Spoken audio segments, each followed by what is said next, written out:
Auguri sinceri di buon Natale a tutti i veneti e alle nostre comunità venete all'estero e anche a chi vive e lavora onestamente nella nostra terra.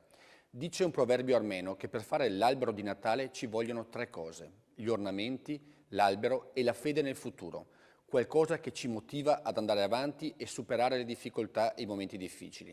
Il coraggio dunque per far fronte al presente e ai problemi che ciascuno di noi vive quotidianamente, ma anche la speranza di riuscire a risolvere situazioni complesse o che ci pesano.